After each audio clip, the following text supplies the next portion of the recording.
నమస్కారం అండి. మనం ఈరోజు ఈసారి ఆవులకైతే పంజాబ్ సంతలో అయితే ఈసారి ఆవు తీసుకున్నాం. నేను పెద్ద ఆవు అయితే ఇలా తీసుకున్నాను. ఇది హైదరాబాద్కి ఇస్తున్నాను. ఈసారి ఆవు అయితే చూడండి ఎంత భారీగా ఉంది.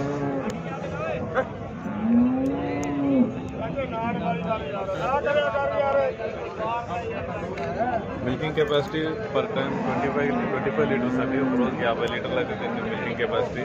అయితే నేను దీన్ని ఇక్కడే వచ్చి మనము 1,45,000 అయితే ఇచ్చి కొనడం జరిగింది ఆవు ఇది. మనకి ఇంటికి వచ్చేసరికి దగ్గర మనకి దగ్గర అదొక 25,000, ఇది ఒక 1,40,000, మొత్తం 1,65,000, 1,70,000 వరకు అయితే ఇది సరిచేస్తుంది ఆవు.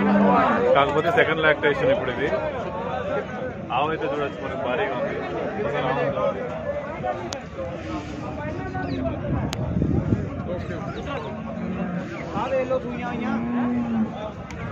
ఆవు